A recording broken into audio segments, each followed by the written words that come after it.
Hi viewers, welcome to our channel. ప్రస్తుతం మనతో ఉన్నారు సామాజిక ఆర్థిక రాజకీయ విశ్లేషకులు సిఏ నాగార్జున రెడ్డి గారు. నమస్తే సార్. నమస్తే. ఎప్పుడో 23వ తారీఖు వచ్చావు, మళ్ళీ ఇవాళ వస్తున్నావు. ఏదో హాట్ టాపిక్ దొరుకుతుంది. 23వ తారీఖు వచ్చినప్పుడు అదే రోజున నాకు సుబ్రహ్మణ్య స్వామి గారి దగ్గర నుంచి వేరే సోర్సెస్ నుంచి ఆయన సుప్రీంకోర్టులో ఫైల్ చేసినటువంటి పబ్లిక్ ఇంట్రెస్ట్ లిటిగేషన్ గురించి సుదీర్ఘంగానే చెప్పుకున్నాం. ఎంతమంది చూసారో తెలియదు, ఎంతమంది అర్థం చేసుకున్నారో మనకు తెలియదు. వదిలే అయిపోయింది. దాని తర్వాత జరిగింది ఏంటి? టీవీ5లో మూర్తి గారు ఇక ఈ లడ్డు వివాదాన్ని వదిలేద్దామండి అన్నాడు. మరి మనం కూడా వదిలేద్దాం కానీ ఫైనల్ కంక్లూజన్ ఇచ్చి వదిలేద్దాం. సరే, కానీ లడ్డు వివాదం ఒక రేంజ్లో జరుగుతూ ఉండగా జగన్మోహన్ రెడ్డి గారు తిరుమలకి వెళ్ళాలి 28వ తారీఖు మార్నింగ్, 27వ తారీఖు సాయంత్రం 4 గంటలకి ఫ్లైట్ ఎక్కాలి గన్నవరంలో అనగా 3 గంటలకి టూరు క్యాన్సిల్ చేసుకున్నారు. 3:30కి ప్రెస్ మీట్ పెట్టారు. ప్రెస్ మీట్ ముఖంగా మాట్లాడారు. అనంతరం చంద్రబాబు నాయుడు గారు కూడా ప్రెస్ మీట్ పెట్టారు. జగన్మోహన్ రెడ్డి గారు చేసినటువంటి కామెంట్లను ఖండిస్తూ ఆయన యాంగిల్లో ఆయన ఒక ప్రెస్ మీట్ పెట్టారు. ఏం సార్ అసలు టూర్ ఎందుకు రద్దు చేసుకోవాల్సి వచ్చింది? ఇద్దరి ప్రెస్ మీట్ల వెనుక ఉన్న ఆంతర్యం ఏంటి? జనరల్గా for every action there is a reaction కదా. న్యూటన్ గారి ప్రిన్సిపులే కదా సార్. 4 గంటలకు ఫ్లైట్, 3 గంటలకి అనౌన్స్మెంట్, 3:30కి ప్రెస్ మీట్. ఇది ఒక పార్ట్. ప్రెస్ మీట్ పెట్టాడు, ఆయన చెప్పదలుచుకుంది ఏదో చెప్పాడు, అది విన్నాం. ఇమ్మీడియట్గా చంద్రబాబు నాయుడు గారు ప్రెస్ మీట్ పెట్టి చెప్పారు, అది విన్నాం. వీళ్ళిద్దరి మధ్యలో మన పవన్ కళ్యాణ్ గారు పంచె పైకి ఎగ్గట్టి మెట్లు పోవడం కూడా చూసాం. వీళ్ళందరి మధ్యలో మళ్ళీ లడ్డు వివాదం వచ్చేసరికి లోకేష్ బాబు ఏం చెప్పాడో కూడా చూసాం. సరే, దాన్ని తీసి కాసేపు పక్కన పెడితే సార్, మరి జగన్మోహన్ రెడ్డి ఎందుకు లాస్ట్ మూమెంట్లో క్యాన్సిల్ చేసుకున్నాడు? నాకు తెలిసినంత వరకు సార్, ఎప్పుడైతే ఆయన నేను తిరుపతి వెళ్తానన్నాడో, తిరుపతి దాకా వెళ్ళి అక్కడి నుంచి మరి నడక మార్గం ద్వారా అలిపిరి దగ్గర నుంచి నడిచి పైకి వెళ్తాడా, కారులో వెళ్తాడా అన్న సంగతి మనకు తెలియదు. అపాయింట్మెంట్ ఎప్పుడు అన్న సంగతి మనకు తెలియదు. అవన్నీ చూసుకోవడానికి వేరే వాళ్ళు ఉంటారు, వాళ్ళు చూస్తారు యాజ్ యూజువల్గా. ఎక్స్ చీఫ్ మినిస్టర్ అయినప్పటికి కూడాను ఆ మర్యాదలు, గౌరవం, సంగతి సాంప్రదాయం అనేటువంటి పాటిస్తారు. మినిమం కట్టసేది ఎవరైనా సరే చేయాల్సిందే, చేస్తారు కూడా ఏ దేవాలయానికి వెళ్ళినా. దీని మీద బాగా హైప్ క్రియేట్ చేసేసి కొంతమంది బీజేపీ నాయకులు కూడాను చెయ్యకూడనటువంటి విమర్శలు, తేకూడనటువంటి ప్రస్తాపనలు తీసుకురావడం. ఆంధ్రప్రదేశ్ నుంచే కాదు, తమిళనాడు, కర్ణాటక నుంచి కూడాను వస్తారు అని చెప్పడం. వాళ్ళు వస్తారని చెప్పినప్పుడు మరి యువతల వాళ్ళు కూడా వస్తారుగా, అంతేగా. దాంతో ఏమైతుంది, నీకు ఉద్రిక్తత అనేటువంటిది పెరుగుతుంది. ఆ ఉద్రిక్తలో వచ్చినప్పుడు ఏమైనా జరగచ్చు. చేయలేము. తిరుపతిలోనే జరగచ్చు, కొండ మీద జరగచ్చు, మధ్యలోనూ జరగచ్చు. ఆ ఉద్రిక్తతలు అనేటువంటి ఒకసారి కనుక వస్తే కంట్రోల్ చేయడం చాలా కష్టం. ఓకే, దాన్ని దృష్టిలో పెట్టుకొని క్యాన్సిల్ చేసుకుని ఉంటాడు. మంచిదే క్యాన్సిల్ చేసుకోవడం. లా అండ్ ఆర్డర్ దెబ్బతింటుంది కదా. ఈ లా అండ్ ఆర్డర్ అనేటువంటిది దెబ్బతినాలి, కొట్లాటలు జరగాలి. తిరుపతిలో కోడికత్తి వ్యవహారం లాంటిది ఏదైనా చేద్దామా అని అనుకున్నారా? విజయవాడలో రాయి లాంటి వ్యవహారం ఏమైనా జరగచ్చు, సోడా బుడ్లు పేలచ్చు, ఇంకోటి ఏదైనా జరగచ్చు కదా. అన్ఎక్స్పెక్టెడ్ కదా. పబ్లిక్లో కొన్ని వేల మంది ఉంటారు. వేల మందిలో ఎవడేం చేస్తాడు? పోలీసులు కూడా ఎక్కడ కంట్రోల్ చేస్తారు? చేయలేదు. అందులో వచ్చేవాళ్ళు ఉంటారు, పోయేవాళ్ళు ఉంటారు, వాహనాలు ఉంటాయి, రకరకాలుగా ఉంటాయి. కొన్ని వేల మంది గుమి కొడతారు. అలాంటప్పుడు మాస్ని కంట్రోల్ చేయడం అనేది చాలా కష్టం. ఓకే, పోలీస్ వాళ్ళని కూడా మనం బ్లేమ్ చేయడానికి వీలు. అదేదో పోలీస్ యాక్ట్ ప్రకారము అది చేశాము, ఇది చేశాము, నోటీసులు కూడా ఇచ్చామన్నాడు. జగన్మోహన్ రెడ్డి ఏమో నోటీస్ చూపించాడు, చంద్రబాబు నాయుడు గారు ఏమో ఎక్కడిచ్చారో నోటీసు నాకు చూపించండి అన్నాడు. ఇచ్చారా లేదా అన్న దాంట్లో క్లారిటీ లేదు. అంటే వైఎస్ఆర్సీపీ ముఖ్యమైన నేత అందరికీ నోటీసులు వెళ్ళాయి. ఆ నోటీసులే జగన్మోహన్ రెడ్డి గారు ప్రెస్ మీట్ ముఖంగా చూపించారు. అంతే కదా. సరే, వాళ్ళందరికీ ఇచ్చారంటే అర్థం ఏంటి? మీరు పాల్గొనవద్దు, చేయవద్దు, మిమ్మల్ని అరెస్ట్ చేస్తాము అని. దాంట్లో అదే రాశారు, డైరెక్ట్గా అదే రాశారు. కొంతమందిని హౌస్ అరెస్ట్ కూడా చేసినట్టున్నారు, if I subjected to correction. అంటే అక్కడ కాపలా పెట్టారు, ఇన్ కేస్ బయటకు వస్తే మాత్రం వెళ్ళటానికి పర్మిషన్ లేదు అనేసి. లా అండ్ ఆర్డర్ దెబ్బతినకుండా ఉండడానికి శాంతి భద్రతల కోసము దృష్టిలో పెట్టుకొని ఆయన క్యాన్సిల్ చేసుకొని ఉంటాడు. అది మంచిదే, ఓకే, తప్పేం లేదు. ఆయన క్యాన్సిల్ చేసుకోవడానికి కారణం ఎవరయ్యా అంటే ఆయన కాదు, వీళ్ళు చేసిన దిక్కుమాలిన పనులే కారణం. ఓకే, మరి వాళ్ళు ఆ విధంగా ఎందుకు చేశారు అంటే ఆయన రావాలి, డిక్లరేషన్ అనాలి, గొడవలు జరగాలి, ఏదో ఒక గందరగోళాలు జరగాలి, ప్రభుత్వానికి ఇది కావాలి, మెయిన్ అది కావాలి. దానికోసం అని చెప్పి వాళ్ళు ఆల్రెడీ సమాయుక్తం అయిపోయారు. ఓ, తెలిసిపోతుంది కదబ్బా, పోలీస్ డిపార్ట్మెంట్ ఇంటెలిజెన్స్ ఉంటుంది, ఆ మాత్రం తెలియదా?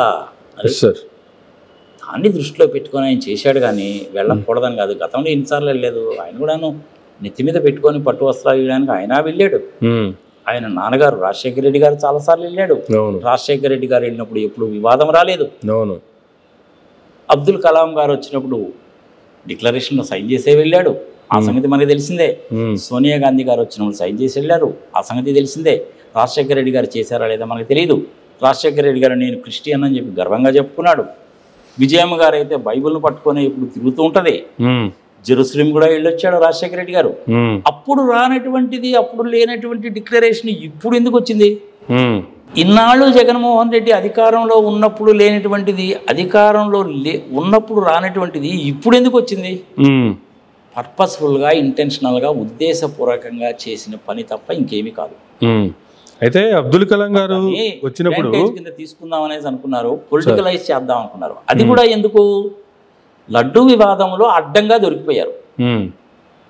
ఇక్కడికి వచ్చేసరికి ఏమో సుబ్రహ్మణ్య స్వామి ఏమో 23వ తారీఖు 65 పేజీల పబ్లిక్ ఇంట్రెస్ట్ లిటిగేషన్ కేసు వేశాడు, క్లియర్గా రాశాడు, డాక్యుమెంట్స్ సౌండ్ క్లిప్పింగ్తో సహా ఆయన పెట్టాడు. ఇంకా దానికి తిరుగులేదు. మనం దాని మీద కూడా ఒక వీడియో చేశాం. అంతకుముందు కూడా మనం ఒక వీడియో చేసినప్పుడు కూడా చెప్పుకున్నాం, అయ్యా చంద్రబాబు నాయుడు గారు ఇప్పటికైనా కొంపలంటుకు పోయిందేం లేదు, మీరు వాస్తవాలు చెప్పండి అని. అవి రెండు కూడా ప్రజలు చూసే ఉంటారు. సరే, ఎంతమంది చూసారని that is the different thing. ఒక్కొక్కరికి ఒక రకంగా ఉంటుంది. ఇన్ని జరుగుతున్నప్పుడు పర్పస్ఫుల్గా, ఇంటెన్షనల్గా, ఉద్దేశపూర్వకంగా చేసినటువంటిది మాత్రం జగన్మోహన్ రెడ్డి అయితే ఆయన క్లియర్గానే చెప్పాడుగా, నేను ఇంట్లో 4 గోడల మధ్యలో బైబిల్ చదువుకుంటాను, అన్ని మతాలని నేను సమాన దృష్టితో చూస్తాను, గౌరవిస్తాను, నాది మానవతావాదము అన్నాడు. కాన్స్టిట్యూషన్లో కూడా ఏమి రాశారో కూడా చెప్పాడు ఆయన. సెక్యులర్ అనేటువంటి పదం ఉందని. యాక్చువల్గా భారత రాజ్యాంగంలో సెక్యులర్ అనేటువంటి పదం ఒరిజినల్గా లేదు. తర్వాత రాజ్యాంగాన్ని అమెండ్ చేసి ఇంక్లూడ్ చేశారు. ఓకే, ఒరిజినల్గా ఉన్నప్పుడు ప్రియాంబుల్లో ఏంటంటే నాకు గుర్తున్నంత వరకు subject to correction, sovereign, socialistic, secular, democratic, union of states అని ఉంది. Okay, union of states very క్లియర్గా ఉంది. డెమోక్రాటిక్ సెటప్ అంటే ఎలక్షన్లు పెడతారు. సెక్యులర్ అనేసి అంటే భారత రాజ్యాంగంలో ఉన్న ప్రకారం చేయొచ్చు. సుబ్రహ్మణ్య స్వామి గారు కూడా రాసింది అదే కదా, article 14, article 19, article 21, then article 25, 26, 32 ఇయేగా ఆయన పెట్టింది. రాజశేఖర్ రెడ్డి గారి టైంలో లేనటువంటిది ఇప్పుడు ఎందుకు వచ్చింది? జగన్మోహన్ రెడ్డి అధికారంలో ఉన్నప్పుడు లేనటువంటిది ఇప్పుడు ఎందుకు తీసుకొచ్చారు? డిక్లరేషన్ చేయమని చెప్పి అడిగారు, నేను క్రిస్టియన్ని అని చెప్పి ఆయన క్లియర్గా చెప్పాడు. అంటే హిందూ కాదనే అర్థం, అంతే కదా? ఇన్నాళ్ళు అడగనటువంటిది మీరు ఇప్పుడు ఎందుకు అడుగుతున్నారు? అక్కడే నీకు దురుద్దేశం అనేది బయటపడుతుందా లేదా? కానీ చంద్రబాబు నాయుడు గారు చెప్పారు కదా, దానికి కూడా ఆన్సర్ ఇచ్చారు ఆయన ప్రెస్ మీట్లో. ఇంతకాలం తప్పు జరిగిందని చెప్పి ఇప్పుడు కూడా తప్పు చేస్తామంటే చూస్తూ ఊరుకోవాలా? కరెక్ట్, ఒప్పుకుంటాను నేను. తప్పు జరిగింది ఇంతకుముందు. ఏమి తప్పు జరిగింది అక్కడ? డిక్లరేషన్ తీసుకోకపోవడం అనేది గతంలో చేసిన తప్పు. రైట్. ఇప్పుడు కనుక ఆయన కనుక బయలుదేరి కనుక వెళితే ఇలాంటి ఉద్రిక్తమైన పరిస్థితులు కనుక ఏర్పడితే కంట్రోల్ చేయడం కష్టం కాబట్టి ఆయన క్యాన్సిల్ చేసుకున్నాడు. ఓకే, తర్వాత ఇంకెప్పుడన్నా వెళ్తాడేమో, వెళ్ళినప్పుడు ఈసారి డిక్లరేషన్ చేస్తాడు. ఏముంది అందులో, తప్పే ఉంది? సింపుల్ థింగ్ కదా. దానికి ఇంత హడావుడు ఎందుకు? ఏదో సమాజం చెప్తారు మన తెలుగులో, ఊళ్ళో వాళ్ళ పెళ్ళి కుక్కల హడావుడు అన్నట్టు. దానికి ఇంత హడావుడు ఎందుకు? ఏదో ఒకటి రేపెట్టాలి. దీనికి కొంచెం మనం వెనక్కి కనుక వెళితే TV5లో మూర్తి గారు చెప్పిన దాన్ని బట్టి కనుక చూస్తే ఇక మీద దీని గురించి మనం చర్చించుకోవడం అనవసరం అండి. అండంలో నీ ఉద్దేశం ఏంటి? సుబ్రహ్మణ్య స్వామి గారు బిల్లు ఫైల్ చేశాడు కాబట్టి చేయాల్సినటువంటి అడ్డమైన వాగుడంతా వాగేశారు. తప్పుడు డాక్యుమెంట్లు పెట్టేశారు. ఓకే. నోటికి వచ్చిన అడ్డమైన వాగుడు వాగారు. ఎవరెవరు ఏమేమి వాగారంటే ప్రధానంగా 3 వ్యక్తులు. సార్, ఈఓ గారు ఎథనెటిక్ పర్సన్, ఆయనేమో వెజిటబుల్ ఆయిల్ కలిసింది అని మాత్రమే చెప్పాడు. 10 ట్యాంకర్లు వచ్చినాయి, 4 ట్యాంకర్లు రిటర్న్ పంపించాము అని చెప్పాడు. అది ఏఆర్ ఫుడ్స్ నుంచి వచ్చిందని ఆయన అప్పుడు చెప్పలేదు, మొన్న ఈ మధ్య చెప్పడం మొదలుపెట్టాడు. అవును, వచ్చిన రిపోర్ట్ అది. 2 సార్లు ప్రెస్ మీట్ పెట్టాడు. ఇప్పుడు 23వ తారీఖు జూలైలో పెట్టాడు, మళ్ళీ మొన్న సెప్టెంబర్లో కూడా పెట్టాడు. చంద్రబాబు నాయుడు గారు ఏం చెప్పారు? 10 లారీలు వచ్చినాయి, 4 లారీలు ఎట్టనో కట్ట లోపలికి పంపించేశారని చెప్పాడు. ఈయన 4 రిటర్న్ పంపించామంటాడు, ఆయనేమో లోపలికి పంపించాడు అంటారు. ఏది కరెక్ట్ అని చెప్పి తీసుకోవాలా? ఎథనెటిక్ పర్సన్ ఎవరు అంటే ఈఓనే ఎథనెటిక్ పర్సన్. చంద్రబాబు నాయుడు గారు ఆ రకంగా చెప్పాడు, వదిలే. అందులో మామూలుగా చెప్పడం కూడా ఈయనేమో వెజిటబుల్ ఆయిల్ అని చెప్తే ఆయనేమో పంది కొవ్వు చేప నూనె అని చెప్పాడు. కలిసిపోయింది లడ్లలో, మీ అందరూ ఆ లడ్లే తిన్నారని చెప్పాడు. ఇంకంతకంటే దారుణము పచ్చి అబద్ధం ఏమైనా ఉంటుందా చెప్పు? లేదనుకోదాన్ని. ఇక్కడ నాకు ఒక డౌట్ గురుగారు, ఈవో గారు ఒక్క నిమిషం ఆగు. వీళ్ళిద్దరిది వాదన ఇట్టా ఉంటే మధ్యలో లోకేష్ గారు వచ్చి రిటర్న్ పంపించేశారండి అని ఆయన చెప్తాడు. మరి ఈ 3 వ్యక్తుల మధ్య ఒకే ఒక విషయాన్ని గురించి ఎన్ని రకాలైనటువంటి ఉన్నప్పుడు ఎవరు చెప్పింది కరెక్టు అని ఎవరు నిర్దేశించాలి? ప్రజలన్నా నిర్దేశించాలి, సుప్రీంకోర్టు లాంటి వాళ్ళన్నా నిర్దేశించాలి. అందుకనే సుబ్రహ్మణ్య స్వామి కేసు పెట్టాడు. మీకు తెలుగులో ఒక సామెత ఉంది, అబద్ధం చెప్పినా అతికేటట్టు చెప్పాలి అని. మరి అంతేగా. ఏంటంటే వీళ్ళకి అబద్ధం ఆడడం కూడా రాలేదన్నమాట. ఇక్కడ నాకున్న ఒక మేజర్ డౌట్ ఒకటి అడుగుతా, అడగండి. ఈఓ గారు 4 లారీలు వెనక్కి పంపించాము అన్నారు. చంద్రబాబు గారు వెనక్కి పంపలేదు, వాటిని కూడా ఎలాగోలా లోపలికి పంపించారు, వాటిని వాడారు, దేంట్లో వాడారో తెలీదు అన్నారు. ఆయన అన్నది ఏంటంటే ఎలాగో ఒకలాగా పంపించారు అంటే ఎట పంపిస్తావు నువ్వు? సరే, పంపించారు, వాడారు, దేంట్లో వాడారో తెలీదు. దేంట్లో వాడారో తెలియదు అన్నప్పుడు లడ్డూ మాత్రమే కలుషితం అయిపోయిందని ఎలా కామెంట్ చేశారు? నా ఇష్టం అండి. సరే, ఇప్పుడు పంపించింది ఇప్పుడు కదా, 2 నెలల క్రితం కదా పంపించింది. 2 నెలల క్రితం పంపించిన దానికి గత ప్రభుత్వంలో జరిగిపోయింది, గత ప్రభుత్వంలో జనాలందరూ కలుషిత లడ్లే తిన్నారని కామెంట్లు ఎట్లా చేస్తారు అసలు? అందుకే చెప్తున్నాను నేను, ఏదో విధంగా భ్రష్టు పట్టించాలి కాబట్టి ఆ తొందరలో, ఆ ఆవేశంలో ఏమాత్రం ఆలోచన లేకుండా బుర్రలో చిప్పు దొబ్బేసి చేసేటువంటి మాదర్ చేతి పనులు అన్నమాట. ఓకే, చెప్పింది కరెక్టే. అబద్ధం ఆడినా కానీ అతికినట్టు ఉండాలిగా, అంతే కదా. మరి ఇక్కడ ఇదంతా అతుకులో బొంతే కానీ కరెక్ట్గా లేదుగా, ఒకళ్ళ దానికి సంబంధం లేదు మళ్ళీ. మరి వీటన్నిటికీ పరిష్కార మార్గం ఏంటంటే ప్రజలు నమ్మరు. తిప్పి పంపించారని ఆయనే చెప్పాడు కాబట్టి లడ్డూల్లో కలవలేదు. ప్రజలు నమ్మరు అని నిర్ధారణకు వచ్చిన తర్వాతే దేవుడే వాళ్ళకి శిక్ష చేస్తాడు అని చెప్పి కామెంట్ చేసి వదిలేశారంటారు. ఎవడైతే పాపానికి ఒడి కట్టాడో ఆ శ్రీనివాసుడు అనేటువంటి వాడు కుంభీపాకం తప్పదు.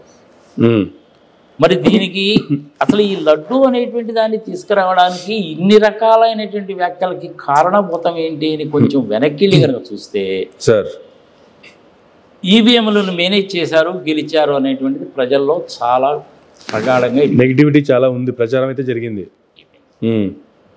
విజయవాడలో వచ్చిన వరదల్ని కంట్రోల్ చేయడం చేతగాలేదు అనేటువంటి ప్రచారము, అసంతృప్తి కూడా ప్రజల్లో చాలా ఉంది. అవును, అమరావతి మునిగిపోలేదు, మునిగిపోయిందన్న వాడిని అక్కడే తొక్కేస్తాను అని చెప్పి చంద్రబాబు నాయుడు గారు చేసిన దిక్కుమాలిన కామెంటు వాస్తవం ఏంటన్న సంగతి ప్రజలకు తెలుసు. ఐఐటి వాళ్ళు వస్తే కూడా బోట్లలోనే తిరిగి చూశారు, మనము చూసాం. ఓకే, ఈ 3. సార్, 4వది ఏంటంటే సూపర్ 6. 3 సిలిండర్లు అయ్యి ఏది జరగలేదుగా, అవునా? వీటన్నిటితో పాటు జగన్మోహన్ రెడ్డి మీ భూములన్నీ లాగేసుకుంటాడు ఆ చట్టం ద్వారా అని చెప్పాడు. ఇప్పుడు ఏం చేయాల్సి వస్తుంది? చచ్చినట్టు దాన్ని ఇంప్లిమెంట్ చేయాల్సి వస్తుంది ఆ చట్టాన్ని. 5 పాయింట్లు నీకు కనపడుతున్నాయా లేవా? ఈ మేజర్ పాయింట్స్ చెప్తున్నా, ఇట్లాంటి మైనర్ పాయింట్స్ అనేవి చాలా కనుక యాడ్ చేసుకుంటే 100 వస్తాయి. Different thing. వీటన్నిటిలో కూడా ఫెయిల్యూర్ క్లియర్గా కనపడుతుందా లేదా? ఓకే, ప్రభుత్వ వైఫల్యం కనపడుతుందా లేదా నీకు? దీన్ని కాసేపు పక్కన పెట్టడానికని ఈ లడ్డు విషయం తీసుకొచ్చారు. ఓకే, పప్పులో కాలేశారు, పళ్ళు రాలిపోయినాయి. ఎందుకు రాలిపోయినాయి పళ్ళు? దాన్ని కప్పిపుచ్చాలని చెప్పి ఈ పని చేశావు. ఇప్పుడు దీన్ని కప్పిపుచ్చడానికి కోసం అని చెప్పి టీవీ5లో మూర్తి లాంటి వాళ్ళ చేత ఇంక దాని గురించి మర్చిపోదామండి అంటాం. ఈ రెండింటినీ పక్కన పెడితే మళ్ళీ జగన్మోహన్ రెడ్డి గారికి సంబంధించిన వ్యవహారం. ఇన్ని కార్యక్రమాల్లో ఎక్కడ చూసినా కానీ మీరు పచ్చి అబద్ధాలు చెప్పారు, డైవర్షన్ పాలిటిక్స్ చేశారు, సమాధానము చెప్పుకోలేకపోతున్నారు, ప్రజల మనోభావాల్ని దెబ్బతీశారు, దేవుణ్ణి అడ్డం పెట్టుకొని పబ్బం గడుపుకుందామని చూస్తున్నారు అనేటువంటి అభిప్రాయానికి ఒక సామాన్య మానవుడు కూడా వస్తాడా రాడా ప్రజల విజ్ఞత వదిలేద్దాం. ఇవన్నీ కాదన్నట్టు మొన్న ఎక్కడో చూశాను నేను, పేరేంది వంగలపూడి అనితనా ఏంది, హోమ్ మినిస్టర్ గారు అనిత గారు, హోమ్ మినిస్టర్ గారు. ఆమె అయితే మరీ విచిత్రమైన స్టేట్మెంట్. పార్టీ ఆఫీసులో కూర్చొనేమే అవును నేను హిందువుని నేను గర్వంగా చెప్పుకుంటానంటది. ఇవాళ చేసిన కామెంట్ అది, మొన్న ఎప్పుడో కాదు, ఇవాళ చేసిందని. అది అంతకుముందు ఒకసారి ఏమో ఇంట్లో సోఫాలో కూర్చొని నేను క్రిస్టియన్ని, నా కార్లో కూడా అది ఉంటుంది, నా బ్యాగ్లో కూడా అది ఉంటుంది, నా సూట్ కేసులో కూడా అది ఉంటుంది, నేను క్రిస్టియన్ని అంటది. ఇట్లా ద్వంద్వ నాలికలతో మాట్లాడేటువంటి వాళ్ళకి అంటే ఇప్పుడు ఏంది, ఇప్పుడు ఆమె ఏ మతంలో ఉందో ఆగేది ఇది. ఇట్లాంటి వాళ్ళందరూ జగన్మోహన్ రెడ్డిని అంటారు ఏంది, ఆయన క్లియర్గానే చెప్తున్నాడుగా, నేను బైబుల్ చదువుకుంటాను, టెంపుల్కి వెళ్తాను, మసీదుకి వెళ్తాను, కడపలో మసీదుకి వెళ్ళాను, నెల్లూరు రొట్టెల పండుగలో కూడా పాల్గొన్నాను నేను అని ఆయన క్లియర్గా చెప్తున్నాడు కదా, నేను క్రిస్టియన్ని అని క్లియర్గా చెప్పాడుగా. మరి వంగలపూడి అనేది హోమ్ మినిస్టర్ ఎందుకు చెప్పడం లేదు? అది ఒక్కొక్కసారి ఒక్కో రకంగా ఎందుకు చెప్తున్నావు? ఇది ప్రజల విజ్ఞతకు వదిలేద్దాం. ఇట్లా మాట్లాడేటువంటి వాళ్ళని మాటలు మనం ఎంత మాత్రమో నమ్మవచ్చు అంటే అసలు నమ్మాల్సిన పని లేదు. మీ పని ఏదో మీరు చేసుకుంటూ పోండి. నువ్వు బ్యాంక్లో పని చేస్తున్నావా, నీ పని చేసుకో. ఇట్లాంటి వీడియోలు ఏదైనా వస్తే నువ్వు చూడు, కామెంట్లు కూడా పెట్టాల్సిన పని లేదు. నువ్వు ఇన్సూరెన్స్ కంపెనీలో పని చేస్తున్నావా, నీ పని చేసుకో. పబ్లిక్ సెక్టార్లో పని చేస్తున్నావా, నీ పని చేసుకో. రోడ్డు పక్కన బజ్జీలు వేసుకుంటున్నావా, నువ్వు నీ భార్య నీ బజ్జీ వ్యాపారం ఏదో నువ్వు చూసుకో. మెడికల్ షాప్ పెట్టావా, నువ్వు ఆ పని చూసుకో. కిరాణా షాప్ పెట్టావా, నువ్వు ఆ పని చూసుకో. రైల్వేలో పని చేస్తున్నావా, ఆర్టీసీలో పని చేస్తున్నావా, లారీ డ్రైవర్వా, నీ పని నువ్వు చూసుకో. ఇలాంటివన్నీ ఏమీ పట్టించుకోవక సుబ్రహ్మణ్య స్వామి గారు 65 పేజీల పబ్లిక్ ఇంట్రెస్ట్ లిటిగేషన్ కేసు చాలా క్లియర్గా సుప్రీంకోర్టులో ఫైల్ చేశాడు. యాక్చువల్గా మన శుక్రవారం హియరింగ్ వచ్చి ఉండాల్సింది. ఐ థింక్ అది మరి వచ్చిందో లేదో తెలియదు, నెంబరింగ్ అయి ఉంటుంది. మోస్ట్ ప్రాబ్లీ హియరింగ్ వస్తుంది. మనం ఆల్రెడీ చెప్పుకున్నాం కదా దిబిడి అని, పళ్ళు రాలిపోతాయి, వీపులు పగిలిపోతాయి వీళ్ళకి. ఎప్పుడైతే ఆయన ఫైల్ చేశాడో ఇమ్మీడియట్ గా యూటర్న్ చెప్పారు అన్నమాట. దాని నుంచి తప్పించుకోవడానికని ఈ డిక్లరేషన్ వ్యవహారం తీసుకొచ్చారు. ఈయన జగన్మోహన్ రెడ్డి ఏం చేశాడు, ఏమంటారో చూద్దామని లాస్ట్ మూమెంట్ లో క్యాన్సిల్ అన్నాడు. నాకు తెలిసినంత వరకు ఆయన ప్రస్తుతానికి నేను క్యాన్సిల్ చేసుకుంటున్నాననే మాట చెప్పలేదు, వెళ్తాను అని చెప్పలేదు, ఎప్పుడు వెళ్తాడో చెప్పలేదు, ప్రస్తుతానికి విరమించుకుంటున్నాను అన్నాడు అంతే. మరి తర్వాత ఎప్పుడైనా వెళ్తాడేమో. వెళ్ళినప్పుడు ఏమైనా డిక్లరేషన్ మీద సైన్ చేయమన్నారు అనుకోండి, ఆల్రెడీ క్రిస్టియన్ అని చెప్పి ఆయన చెప్పాడుగా, డిక్లరేషన్ మీద సైన్ చేస్తాడు, ఏముంది అందులో, సింపుల్. మరి ఇప్పుడు ఎందుకు వెళ్ళలేదు అంటే శాంతి భద్రతలని దృష్టిలో పెట్టుకునే వెళ్ళలేదు. ఎందుకంటే ఆయనకు 2 అనుభవాలు జరిగినాయి ఆల్రెడీ. వైజాగ్లో అనుభవం ఏంటో చూసాం, కోడికత్తి వ్యవహారం ఏంటో చూసాం. ఇమీడియట్ గా 1.5 గంట లోపల ఠాకూర్ వచ్చి చెప్పేయడం చూసాము, చంద్రబాబు నాయుడు వచ్చి చెప్పడం చూసాం, తర్వాత విజయవాడలో రాయి సంగతి చూసాం. అలాంటప్పుడు ఏమవుతుందంటే ఆయనకి దెబ్బ తగులుతుందా అన్న సంగతి దేవుడు ఎరుగు. కానీ ఆ వెంకటేశ్వర స్వామి రక్షిస్తాడో, పరమేశ్వరుడు రక్షిస్తాడో, లేదంటే యేసు ప్రభు గారు రక్షిస్తారో, దాన్ని తీసి కాసేపు పక్కన పెడితే పబ్లిక్ లో అన్రెస్ట్ వస్తుందన్న ఉద్దేశంతో మానేశాడు. మంచి నిర్ణయం సార్. మరి నువ్వు అడగొచ్చు నన్ను, సార్ మీ ఉద్దేశం ఏంటో చెప్పండి సార్. అసలు ఆయన ఈసారి తిరుమల కనుక వెళ్తే డిక్లరేషన్ మీద సైన్ చేస్తాడా అంటే ఏమీ తప్పులేదు సైన్ చేయడం. నేను క్రిస్టియన్ మతస్థుని, నా డేట్ ఆఫ్ బర్త్ ఇది, నా ఫ్యామిలీ బ్యాక్గ్రౌండ్ ఇది, నాకు ఈ భగవంతుడి మీద నమ్మకం ఉండి నేను వస్తున్నాను, సైన్ ఏముంది తప్పేముందో. నేను చేయలేదా, మేము బావట్లేదా? అనంత పద్మనాభ స్వామి టెంపుల్ చూడడానికి వెళ్తే నువ్వు పార్ట్నర్ మరి రానిలేదా బాబు నన్ను? నేను దాని గురించి కూడా ఇంతకుముందు ఎక్స్ప్లెయిన్ చేసి చెప్పాను కదా నేను. మరి ఇంకేముంది అందులో? వాడు దాని ప్రకారం వాడు రానివ్వలేదు. మరి నేను శబరిమల వెళ్తే నాకు ఆ ప్రాబ్లం రాలేదే, చారధామ యాత్ర చేసినప్పుడు నాకు ఆ ప్రాబ్లం రాలేదే, శ్రీశైలంలో శివుడి ఆలయం చూడడానికి వెళ్తే నాకు ఆ ప్రాబ్లం రాలేదే, దుర్గమ్మ గారి టెంపుల్లోకి వెళ్తే నాకు మంచి మర్యాద సంగతి సమాచారం చేశారు కానీ నాకు ఆ ప్రాబ్లం రాలేదే, తిరుమలలో వెళ్ళినప్పుడు కూడా నాకు ఆ ప్రాబ్లం రాలేదే. కేవలము జగన్మోహన్ రెడ్డి విషయంలో కావాలని చేసినటువంటి రాజకీయము. ఏదో పొలిటికల్ మైలేజ్ తీసుకుందాం అని చెప్పి లడ్డు వ్యవహారం చేశారు, అదేమో బెడిసి కొట్టింది. ఇప్పుడేమో ఇదన్నారు. బీజేపీ నాయకులు వాళ్ళు వీళ్ళందరూ మాట్లాడతారు. ఇగో నాకు తెలిసినటువంటి చాలా రిలయబుల్ సోర్సెస్ ద్వారా వచ్చింది ఏంటంటే, let me tell you very frankly, చాలా రిలయబుల్ సోర్సెస్, అంత అడ్డమైన వ్యవహారం కాదు. అమిత్ షా గారు, మోడీ గారు, నడ్డా గారు వీళ్ళ ముగ్గురు కూడాను మాట్లాడుకొని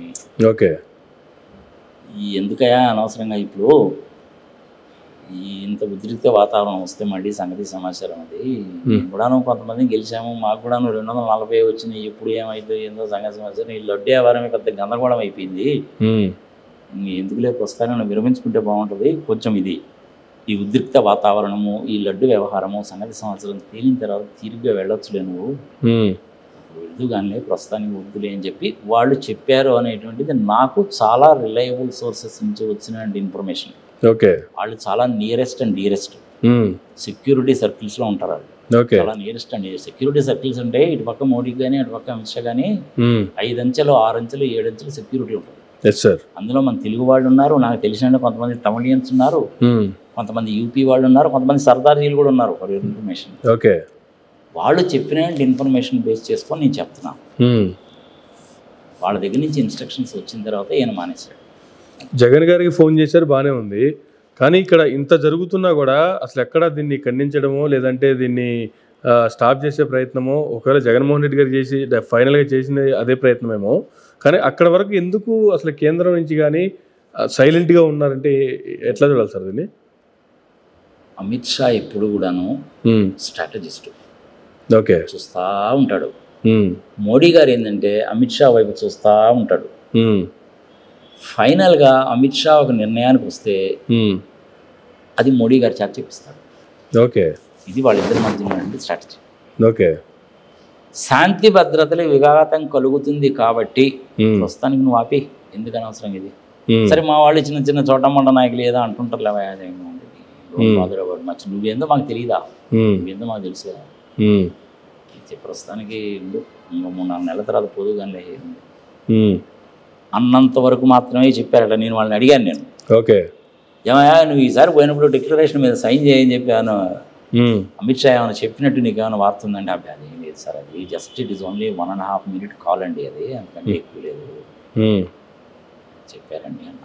ఈజ్ ఎ రిలయబుల్ పర్సన్, నమ్మదగ్గ వ్యక్తులు వాళ్ళు. అంత అడ్డగోలుగా నాకు చెప్పాడు వాళ్ళు, ఎందుకంటే నేనేందో నా సంగతి ఏందన్న వాడు తెలుసు. వాళ్ళు నిమ్మ కొడుకోవాలి, నువ్వు ఇంత చెడు చెప్తున్నావు కదరా, నీ దగ్గర ఉన్న రికార్డెడ్ మెసేజ్ ఉందని అడిగినా అడుగుతాను నేను, అందుకని చెప్పి వాళ్ళు చెప్పరు. సెక్యూరిటీలో ఉన్నంటే వాళ్ళైనా కానీ లోపల ఉన్నా కానీ సెల్ ఫోన్స్ అవి జేబులోనే ఉంటాయి, కావాలంటే రికార్డ్ చేయొచ్చు. కానీ నమ్మకము, దేవుడి మీద నమ్మకము, లడ్డు మీద నమ్మకము, ప్రసాదం మీద నమ్మకము.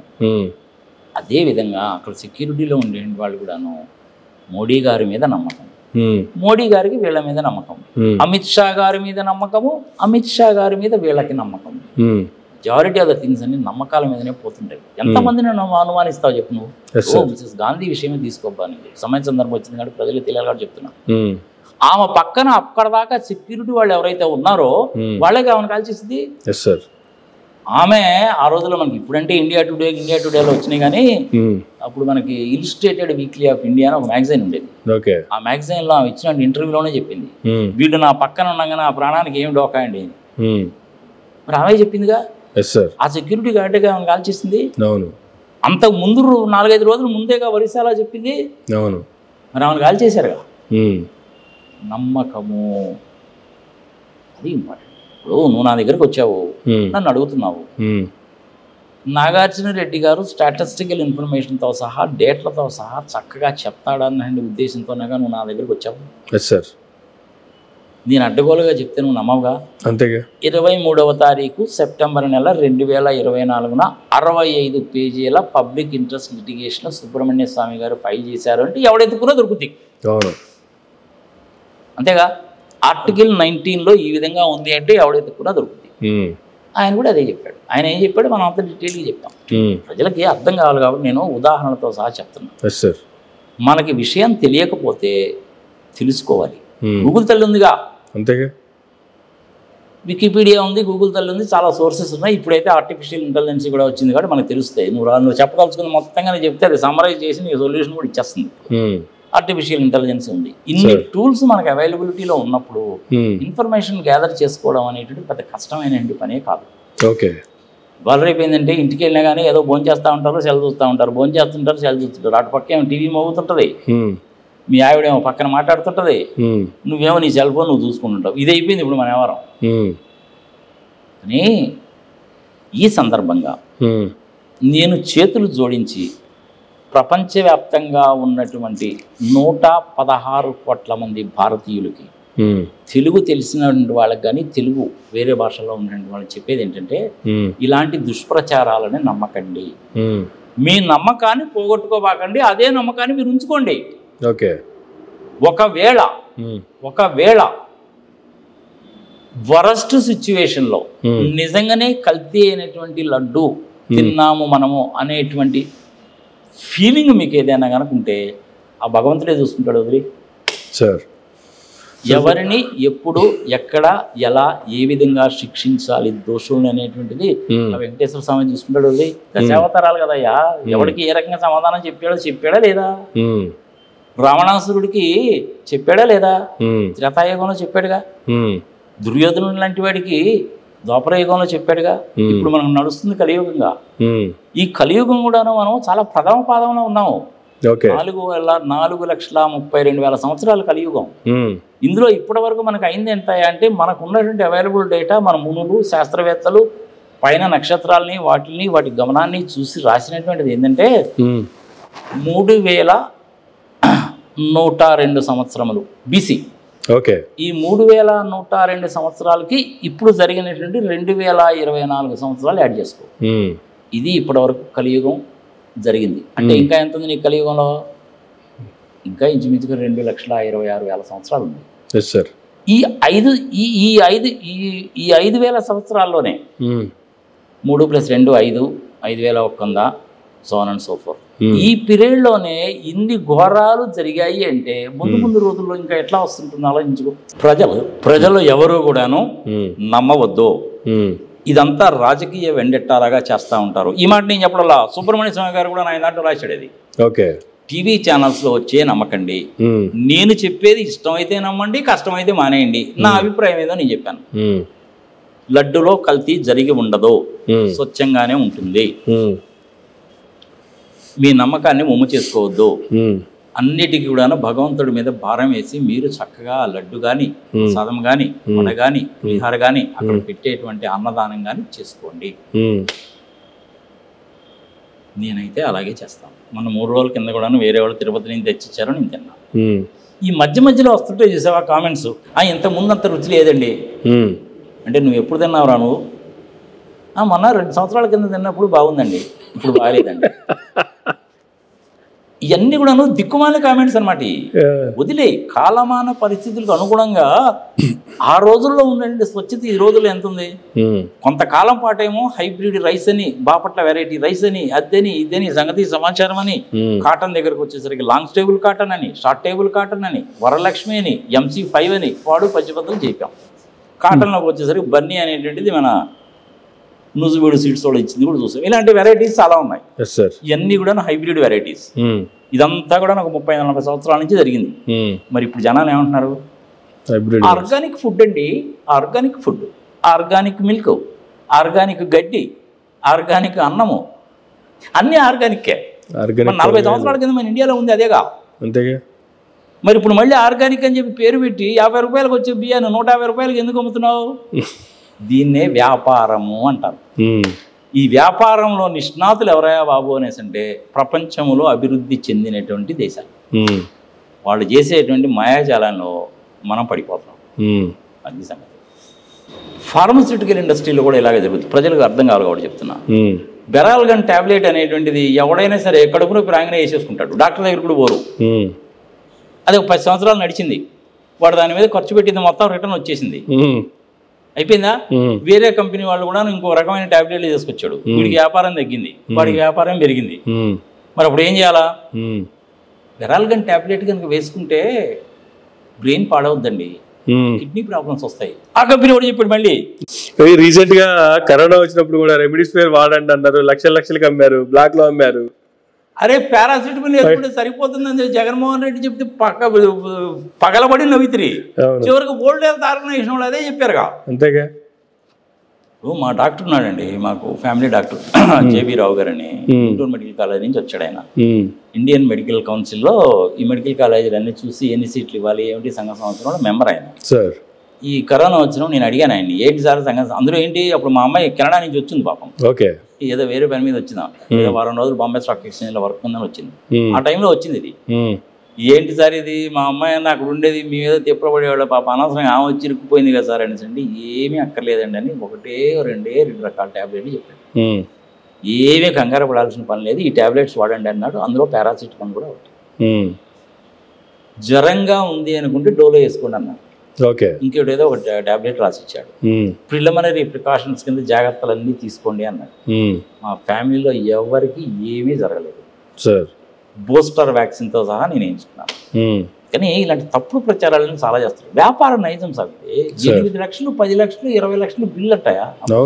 మా ఫ్యామిలీలోనూ కనీసం 6 పోయారు స్వామి. వీళ్ళందరూ కూడా మెజారిటీ ఆఫ్ ద పీపుల్ ఎక్కడ జాయిన్ అయ్యారయ్యా అంటే గుంటూరు దగ్గర ఉన్న ఎన్ఆర్ఐ హాస్పిటల్లో జాయిన్ అయ్యారు. 7 లక్షలు 8 లక్షలు బిల్లు వేసారు స్వామి. మినిమం జాయిన్ అయిపోతే 10 లక్షలు మినిమం బిల్ అది. అలాంటి సందర్భంలో జగన్మోహన్ రెడ్డి పారాసిటమాల్ వేసుకుంటే సరిపోతుందంటే ఏం చెప్తే అంత చేటు నవ్వెందుకు నీకు. అంతేగా. అంటే మన వాళ్ళకి ఏంటంటే మనం చెప్పేటువంటి మాట మన వాళ్ళ మీద మనకు నమ్మకం ఉండదు. మన మీద మనకు నమ్మకం ఉండదు. మన ఋషులు వేదాలు సంఘ సంవత్సరం చెప్పిన దాని మీద నమ్మకం ఉండదు. ఎవడో ఫోన్ తీసుకా కొట్టంగాడు వ్యాపార దక్షతతోటి వాడి వ్యాపారం కోసం చెప్తే మనం అది నమ్ముతాం. అది మన కర్మ. ఈ యంగ్స్టర్స్ అందుకని నేర్చుకోవాలి. అది వేదాల్లో పలానా విధంగా చెప్పారా బాబు అనేసి బో చెప్పొచ్చు, నాకు ఎందుకు వాట్సాప్లో చూసాగా అంటాడు. ఏం చూసావురా నువ్వు అనేసి అంటే వాడేదో రకరకాలే చూస్తుంటాడు. రాములు వారు శ్రీలంక నుంచి ఇండియాకి మధ్య వారధి కట్టాడు అంటే బ్యానర్ అది మన వాళ్ళు చెప్తే నమ్మలా. నాసా వాళ్ళు రీసెర్చ్ చేసి ఇది ఇంచుమించుగా 17 లక్షల సంవత్సరాల కింద కట్టారు అని చెప్పాడు. అప్పుడు నమ్ముతారు. అసలు అన్ని సంవత్సరాలు ఉన్నాయి ఇలాగే ఉంటాయి. దేవాలయాల్లో నేను కూడా దేవాలయంలో చూశాను, కరెక్ట్గా టెంపుల్ గుర్తులేదు కానీ మన ఆస్ట్రోనట్స్ వేసుకునేటువంటి సూట్ ఉంటుంది చూసావా, సేమ్ అదే సూట్తో ఉన్నటువంటి విగ్రహం. ఓకే. గుడి బయట చెక్కారు. అది ఈసారి వెళ్ళినప్పుడు చెప్తాను నేను, అది ఏ గుడి అనేటువంటిది. అంటే అర్థం ఏంటి, గ్రహాంతర వాసులు వచ్చిపోయేవాళ్ళు, మనం కూడా వెళ్ళేవాళ్ళం అనేగా అర్థం. అంతేగా. అది మనం చెప్తే నమ్మరు, నా సార్లు చెప్తేనే నమ్ముతారు. మళ్ళీ ఫస్ట్ నుంచి నమ్మకం. ఫస్ట్ ఏంటంటే మన మీద మనకి నమ్మకం ఉండాలి. మన కర్మ ఏంటంటే మన మీద మనకు నమ్మకం ఉండదు. ఇంగ్లీష్లో మాట్లాడితే వాడు పెద్ద పోటుగాడి కింద లెక్క, తెలుగులో మాట్లాడితే పిచ్చోడు చూసినోడు చూస్తుంది. పోనీ ఇంగ్లీష్లో బ్రహ్మాండంగా మాట్లాడుతున్నారంటే చంద్రబాబు నాయుడు ఇంగ్లీష్ ఎట్లుంటుందో మనకు తెలుసు. What I'm saying is my straight question అంటాడు ఆయన. అదే ఆయన ఇంగ్లీష్. సరే తెలుగు మీడియంలో చదువుకున్నాడు, 2 ఎకరాల పొలము, వాళ్ళ అమ్మగారు పాపం పచ్చళ్ళు పెట్టి చదివించింది, సంఘ సంవత్సరం బాగానే ఉంది, అంతవరకు ఒప్పుకోవచ్చు మనం. ఆయనకి రావాలని కూడా ఏం లేదు. నిజంగా చంద్రబాబు నాయుడు గారు చైనా వెళ్ళాడు, పోయేటప్పుడు ట్రాన్స్లేటర్ని తీసుకెళ్తాడు, తప్పే ఉంది అందులో. వాళ్ళందరూ చేసేది అదే. వాళ్ళందరూ కూడాను వాళ్ళ మాతృభాషకు ఇచ్చిన విలువ మనం ఇవ్వం. మనమంతా ఎంతసేపటికి ఏంటంటే ఎస్యా నోయా కమ్యా గోయా షిట్టు బుల్షిట్టు బాస్తాడు, ఈ పదాల చుట్టూరు తిప్పుతుంటాను. వాడు దిక్కుమాలి లాంగ్వేజ్ నేను దిక్కుమాలి లాంగ్వేజ్ అంటలా, ఈ పదజాలాన్ని అంటున్నాను. ఒక అమెరికన్తో కానీ ఒక బ్రిటిషర్తో కానీ మాట్లాడితే పర్ఫెక్ట్గా మాట్లాడతాం. మన హైదరాబాద్లో మాట్లాడే హిందీ కన్నా నార్త్ ఇండియాలో మాట్లాడే హిందీ చాలా తేడా ఉంటుంది. మెడ్రాస్లో మాట్లాడే తమిళకి కోయంబత్తూరులోను మధురైలో మాట్లాడే తమిళకి చాలా తేడా ఉంటుంది తెలుసా.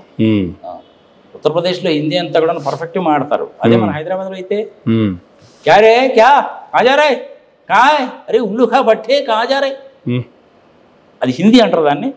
చెప్పు, నార్త్ ఇండియాలో ఎక్కడ కూడా నీకు ఆ రకమైన దరిద్రపు లాంగ్వేజ్ మాట్లాడు. మన భాషని మనం ప్రేమించాలి, మన దేశాన్ని మనం ప్రేమించాలి, మన సాంప్రదాయాన్ని మనం గౌరవం ఇవ్వాలి. మనమే గౌరవించుకోలేకపోతే తిరుమల వెంకటేశ్వర స్వామి అనేటువంటి వాడు ప్రపంచవ్యాప్తంగా ఉన్నటువంటి దేవుళ్ళలో 2వ రిచెస్ట్ దేవుడు కావడానికి కారణం ఏంటి అంటే నమ్మకం. అనిల్ అంబానీ వస్తాడు, ముఖేష్ అంబానీ వస్తాడు, అబ్దుల్ కలాం లాంటి వాళ్ళు వెళ్ళారు, సోనియా గాంధీ వెళ్ళింది, చాలామంది. మన మధ్య ఎవరో సౌదీ అరేబియా ఐ థింక్ మహారాణి, ఎవరు దుబాయ్ మహారాణి కూడా వచ్చి చూసిపోయింది కదా. వస్తారు, తప్పే ఉంది అందులో. డిక్లరేషన్ మీద సైన్ చేస్తారు, వెళ్తారు, తప్పే ఉంది.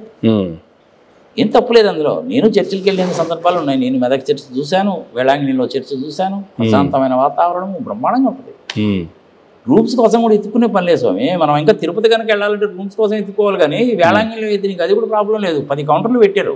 ఓకే, టక్మన్ కనుక వెళ్ళామంటే మనకు టక్మన్ రూమ్ ఇచ్చేస్తారు. ఏంటంటే అక్కడ నీకు 1,00,000 మంది వస్తే ఇక్కడ తిరుపతికి 2 లక్షల మంది వస్తారు. అది ప్రాబ్లం. అదేమో ప్లేన్ ల్యాండ్ మీద ఉంది కాబట్టి కట్టచ్చు, ఇదేమో కొండ మీద ఉంది కాబట్టి కష్టం.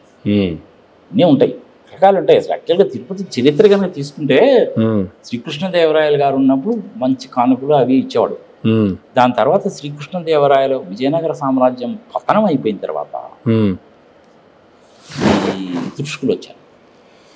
తుర్ష్కులు ధ్వంసం చేయడానికి ప్రయత్నించారో చాలా చేశారో, అది హిస్టరీ మర్చిపో. దాని తర్వాత 1800 దగ్గర నుంచి ఈ బ్రిటిషర్లు దాని కంట్రోల్లోకి తీసుకున్నారు. ఓకే, 1830 నాటి వరకు ఒక రకంగా ఉంది. వాళ్ళు ఏం చేసేవాళ్ళంటే ఈ తిరుపతి దేవస్థానం జోలి కానీ టెంపుల్స్ జోన్ కానీ వెళ్ళేవాడు. ఎందుకంటే తెలియగలవాడు కదా. ఈస్ట్ ఇండియా కంపెనీ అధీనంలోకి తీసుకున్నారు వాళ్ళు. ఓకే, తీసుకొని వాళ్ళు ఏం చేశారంటే దేవాలయాలలో నిత్యాన్న దానం చేయడానికి, క్రతువులు చేయడానికి, ధూప దీప నైవేద్యాలు పెట్టడానికి, అక్కడ పఠనము చేయడానికి, అలంకరణ కోసము ఎన్ని డబ్బులు అయితే ఖర్చు అవుతాయో అన్ని డబ్బులు వీళ్ళకిచ్చి ఆ ఉండిలో వేసిన మిగిలిన డబ్బులు మొత్తం వాళ్ళు తీసుకుపోయేవారు. ఓకే, తిరుమల తిరుపతి దేవస్థానంలో ఆ రోజుల్లోనే సంవత్సరానికి ₹1,00,000 ఇన్కమ్ ఉండేది. సంవత్సరానికి. ఓకే, అంటే ఎంతమంది భక్తులు వచ్చేవాళ్ళు కూడా. ఆ రోజు ఏముంది, 10 పైసా 2 పైసలు అణాలు కానీలేగా. ఆ విధంగా వాళ్ళు దేవుణ్ణి అడ్డం పెట్టుకొని వ్యాపారం చేశారు. సరే, ఏదో ఒక రోజు ఆ ఫలితం అనుభవిస్తారు. That is the different thing. ఇప్పుడు యూకే ఎకానమీ ఎట్టా ఉందన్న సంగతి మనకు తెలిసిందే కదా. మరి దేవుడు శిక్షించాడా లేదా? సార్, వాళ్ళు ఎక్కడ దేవాలయాల్ని ధ్వంసం చేద్దామని కానీ మనము ఇది చేద్దామని కానీ ఎక్కడ అనుకోలే. వాళ్ళు ఆ ఈస్ట్ ఇండియా కంపెనీ వాళ్ళు అధీనంలో తీసుకొని అక్కడ కూడా మళ్ళీ వ్యాపారమే. ఓకే, చివరికి అల్టిమేట్గా ఆ చిత్తూరు జిల్లాకి కలెక్టర్గా ఉన్నటువంటి ఆయన ఒక మార్గదర్శక సూత్రాలను కూడా ఇచ్చి ఈ విధంగా చెయ్యండి అని చెప్పి కూడా రాశాడు. ఆ చార్టర్ ఇప్పటికి కూడా ఉంది. మన ఆగమ శాస్త్రం ఫాలో అవుతున్నారు, దీన్ని కలుపుకుంటారు, ఇది బాగానే ఉంది అనుకుంటారు. మొట్టమొదటిలో అసలు ప్రసాదం అనేటువంటిది లేదు. ఆ వచ్చిన వాళ్ళకి 100 మందికో 20 మందికో ఆ కొండకి పోయిన వాళ్ళకి పెట్టేవాళ్ళు. దాని తర్వాత భక్తులు రష్ ఎక్కువైంది. ఎక్కువైన తర్వాత ఏంటంటే ఈ ప్రసాదం అనేటువంటి చిన్నగా అమ్మడం మొదలుపెట్టారు. సరే, ఇప్పుడు ప్రసాదం గురించి కదా పెద్ద గోళ. ఆ రోజుల్లో అంటే ఏంటంటే గో సంపద ఉండేది. గో సంపద ఉండేది, జనాభా తక్కువ ఉన్నారు, గో సంపద ఎక్కువ ఉంది కాబట్టి నీకు ఎన్ని పాలు కావాలంటే అన్ని దొరుకుతాయి. ఇప్పుడు ఎక్కడ దొరుకుతాయి నీకు? ఇప్పుడు అసలు ఉన్న గోవులే తగ్గిపోయినాయి, పాపులేషన్ ఏమో పెరిగిపోయింది. నీకు ఎట్లా దొరుకుతాయి? ₹319 వాడికి ఎట్టిస్తాడు చెప్పు? సింపుల్ క్యాల్కులేషన్ చేద్దామా మనం. సమయ సందర్భం వచ్చింది కాబట్టి చెప్తున్నా. ₹100 లీటర్ అనుకుందాం ఫర్ ఎగ్జాంపుల్. 40 లీటర్లు అంటే 4,000 అయిందా? అంతేగా. ఈ 40 లీటర్లని నువ్వు మరగబెట్టి తోడు వేసి పెరుగు చేసి మజ్జిగ చిలికి అందులో నుంచి వెన్నపూస తీసి వెన్నపూసను కరగబెట్టి నెయ్యి తయారు చేస్తే నీకు 1 కేజీ మాత్రమే వస్తుంది. లేదంటే 1 లీటర్ అనుకో వస్తుంది. అంటే నీకు ఎంత ఖర్చు అయినట్టు? దానికి ₹4,000 అయినట్టేనా? అంతేగా. ఈ 40 లీటర్ల పాలు ఏవైతే ఉన్నాయో, ఈ 40 లీటర్ల పాలు వాడు తీసేసుకున్న తర్వాత పాలు అయితే ఉంటాయిగా, దాన్ని అమ్ముకుంటాడుగా. మజ్జిగ రూపంలోనైనా సరే అమ్ముకుంటారుగా, పెరుగు రూపంలో దేంట్లో దాంట్లో. ఆడికి ₹40 వచ్చిందే అనుకో. ఈ 40 మల్టిప్లైడ్ విత్ 40 వేసుకున్నా, ₹50 వేసుకున్నా నీకు 2,000 వస్తుందా లేదా? అప్పుడు నీకు యాక్టివ్గా నీ కాస్ట్ ఎంత అవుతుంది? 2,000. ఓకేనా? మరి 320 కట్టించాడు. అసలు నందిని మిల్క్ అనేటువంటిది కర్ణాటక గవర్నమెంట్ వాళ్ళది. అది ఇన్ని సంవత్సరాల నుంచి సప్లై చేస్తున్నటువంటి వాళ్ళని తీసేసి వీడికి ఎందుకు ఇచ్చావు? L1 L2 L3లో వాడికి ఇచ్చావు. వాడు సప్లై చేసిందేమో 2 నెలలే. 8వ తారీఖు మార్చి నెలలో టెండర్ ఫ్లోట్ చేశావు. మే 15వ తారీఖు ఎప్పుడో టెండర్ని ఫైనలైజ్ చేసి వాడికి ఆర్డర్ ఇచ్చావు. వాడితో పాటు ఇంకో 4 కూడా ఇచ్చావు. వీడేమో జూన్లో సప్లై చేశాడు. జూన్లోనూ జూలైలో 2 నెలల్లోనే సప్లై చేశానని వాడు చెప్పాడు. అందులో ట్యాంకర్స్ రిజెక్ట్ చేసావనేమో ఇవ్వు అంటాడు. లేదు ట్యాంకర్స్ రిజెక్ట్ చేసిన మాట వాస్తవమే అని చెప్పి చిన్నబాబు అంటాడు. లేదు వాటిని ఏదో విధంగా లోపలికి పంపించేసి లడ్లల్లో కలిపేశారని చెప్పి అని అంటాడు. ఎవరు ఏదన్నా భగవంతుడి మీద వదిలేయి. ఎవ్వరూ ఏమీ ఆందోళన పడాల్సినటువంటి పని లేదు. సో 1800 సంవత్సరం నుంచి చెప్పాక నేను. ఇంకా ఇంతకంటే మీకు ఏమైనా డీటెయిల్స్ కావాలా? Yes sir. ఇక్కడ అది చిన్న సందేహం నాగార్జున రెడ్డి గారు. అమిత్ షా గారు, నడ్డా గారు, మోడీ గారు మాట్లాడుకొని జగన్ గారికి ఫోన్ చేయడం జరిగింది. కూటమిలో భాగంగా ఉన్నారు. కూటమి ఆంధ్రప్రదేశ్లో ప్రభుత్వంలో ఉంది. ప్రభుత్వంలో భాగస్వామ్యంగా ఉన్నటువంటి వీళ్ళని ఆపాల్సింది పోయి ప్రతిపక్షంలో ఉన్నటువంటి జగన్ గారికి ఫోన్ చేసి ఆపాల్సినంత ఇదెందుకు వచ్చింది అంటే, ఇప్పుడు జగన్ గారికి సపోర్ట్ చేసినట్ట, లేదంటే కూటమిలో ఉన్నటువంటి భాగస్వామ్యాలకి ఏమన్నా ఇబ్బంది కలుగుతున్నటువంటి పరిస్థితి? దాన్ని పాలిటిక్స్ అంటారు. బాబు గారిని చీపో అనలేరు, జగన్మోహన్ రెడ్డి గారిని వదులుకోలేరు. ఇది పాలిటిక్స్ అండి. ఓకే. అందుకని ఏంటంటే చంద్రబాబు నాయుడు నోటికి వచ్చిన అడ్డమైన వాగుడల్లా వాగేశాడు. ఇప్పుడు ఆయన మళ్ళీ రివర్స్ వచ్చి కాదండి అనేసి కనుక అంటే ఆయన తప్పుడోని చేసినట్టు అవుద్ది, వీళ్ళ పరువు కూడా పోద్ది. మీదంతా ఇదే గ్యాంగ్ అని చెప్పి జనాలు అంటారుగా. జగన్మోహన్ రెడ్డి అయితే ఏంటంటే కొంచెం సాఫ్ట్గా పోయేవాడు కాబట్టి, చంద్రబాబు నాయుడు లాగా అడ్డమైన వాగుడు వాగేవాడు కాదు కాబట్టి, పవన్ కళ్యాణ్ లాగా మాట్లాడేవాడు కాదు కాబట్టి, షర్మిల లాగా మాట్లాడేవాడు కాదు కాబట్టి, బుద్ధా వెంకన్న లాగా మాట్లాడేవాడు కాదు కాబట్టి. ఓకే. అట్లే మనం ఇంకో లాయర్ ఇంకొక ఆయన ఉన్నాడు కదా, వేరేదైనా టక్మన్ పట్టావి, ఇలాంటి వాడు కాదు కాబట్టి కొంచెం సాఫ్ట్గానే ఉంటాడు కదా, చెప్పేదో వెనకే చెప్తే పోద్ది. ఓకే. అంతే. ఇది అది సింపుల్.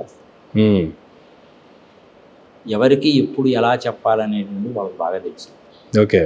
వాళ్ళ ముగ్గురు కూర్చొని మాట్లాడకుండా కంక్లూషన్కి రాకుండా జగన్మోహన్ రెడ్డికి ఫోన్ చేసి ఓకే 2 నిమిషాలు శాంతి భద్రతలకి విఘాతం కలుగుతుంది లేదు అంటే అన్నారేమో, కానీ మీ సంగతి ఏందో మాకు తెలుసుగా, ప్రస్తుతానికి పోస్ట్పోన్ చేసుకో, తర్వాత ఉందాం.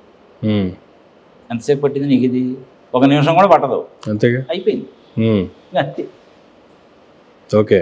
వాళ్ళ మాటకి గౌరవం ఇవ్వాలిగా.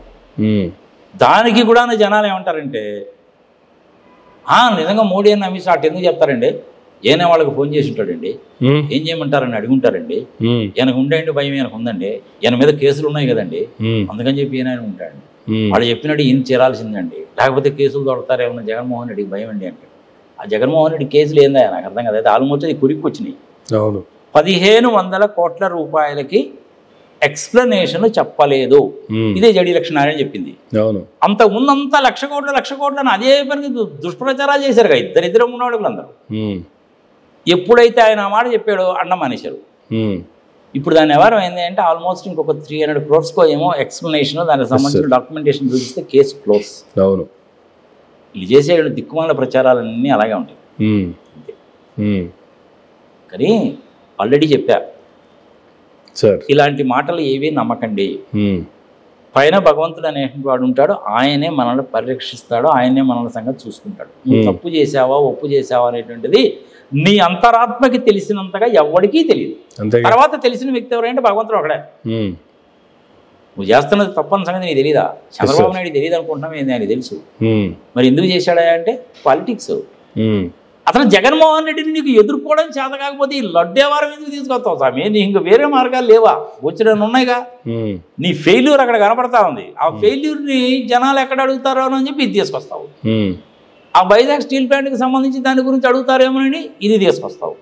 నేను లడ్డు వ్యవహారం తీసుకొచ్చా, అబ్బు అసలు ప్రపంచంలో బ్రహ్మాండంగా పోతాను. ఏమైంది చివరికి? ఆయన పోయి ఆయనే తీసుకున్నాడు. 10,000 వాళ్ళనుకుంటే తుస్సుమడింది అది. కానీ పైన భగవంతుడి మీద నమ్మకం ఉంటే భగవంతుడిని నమ్ముకో, తప్పులేదు. నన్ను నువ్వు అడగచ్చు పర్సనల్గా, మరి జగన్మోహన్ రెడ్డి ఏం చేస్తే బాగుంటుందని. ప్రస్తుత పరిస్థితుల్లో వెళ్ళొద్దు. ఇదంతా కూల్డౌన్ అయిన తర్వాత సుబ్రహ్మణ్య స్వామి గారితో పాటు ఇంకో 4-5 కూడా సుప్రీంకోర్టులో పెట్టారు కాబట్టి వాటన్నింటినీ కన్సాలిడేట్ చేసి ట్యాగ్ చేసి విచారణ మొదలు పెడతాం. ఆ విచారణ మొదలుపెట్టినటువంటి సమయంలో నువ్వు వెళ్ళు. ఓకే. డిక్లరేషన్ మీద సైన్ చేయాలి అంటే నువ్వు క్రిస్టియన్ అని చెప్పి ఆల్రెడీ ఒప్పుకున్నా కూడా డిక్లరేషన్ మీద సైన్ చేయి. అబ్దుల్ కలాం గారి కంటే చేసినప్పుడు నీకు చేయడానికి ఏమైంది? తప్పలేదు, చెయ్యి అంటాను నేను. దానికి జగన్మోహన్ రెడ్డి నువ్వు వైఎస్ఆర్సీపీ వాళ్ళు ఏమంటారు, ఇంతకుముందు అడగలేదు ఏంటంటే ఇప్పుడు అడుగుతున్నారన్నారు. అంతకుముందు అడగలేదేమయ్యా, మీ నాన్న కూడా అడగలేదు. చేసినంత మాత్రాన నీకు నష్టమేముంది? నువ్వే చెప్పావు కదా, నా మతం అనేటువంటిది క్రిస్టియానిటీ, నేను ఇంట్లో బైబుల్ చదువుకుంటాను, మానవత్వం అనేటువంటిది బయటికి వచ్చినప్పుడు నా మతం అని చెప్పావు కదా, చాలు. ఇంకేంది అంతకంటే?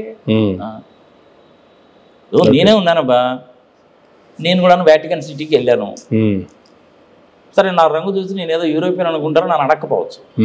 చూడడానికి వెళ్తే నన్ను క్రిస్టియన్ అయినా అనుకుంటారు, అనుకోని నాకేం అభ్యంతరం లేదు. కానీ లోపలికి వెళ్ళేటప్పుడు నీ పాస్పోర్ట్ ఏది సంగతి సంవత్సరం అని అడిగారనుకో, ఐడెంటిటీ అడిగారనుకో, నేను చూపించారంటే ఇండియన్ అన్న సంగతి తెలుస్తుందా లేదా? అంతేగా. మీ మతం ఏదండి అనేసి అంటే హిందూ మతం అండి అని చెప్పుకుంటాను. మీకు ఈ టెంపుల్లోకి రావడానికి అధికారం లేదండి అని నాకు తెలిసినంత వరకు ఇంతవరకు ఎక్కడా కూడా చర్చెస్లో ఆ విధంగా అనలేదు. ఒకవేళ రేపు జెరూసలంలో అడిగారనుకో, అన్నారనుకోండి, గర్వంగా రాస్తాను, I am an Hindu but I came to see Jesus. తప్పేముందా? ఇంతకంటే నీకు ఇంకేమైనా డీటెయిల్స్ కావాలా? Right sir, thank you sir, thank you very much sir. ఇదండి జగన్మోహన్ రెడ్డి గారి ప్రెస్ మీట్కి సంబంధించి కావచ్చు, చంద్రబాబు నాయుడు గారు దానికి వివరణ ఇస్తూ పెట్టినటువంటి ప్రెస్ మీట్కి సంబంధించి కావచ్చు, నాగార్జున రెడ్డి గారి వివరణ. ఇది ఈనాటి ఇంటర్వ్యూ. మరొక ఇంటర్వ్యూలో మళ్ళీ కలుద్దాం. చూస్తున్నానండి మైరా మీడియా.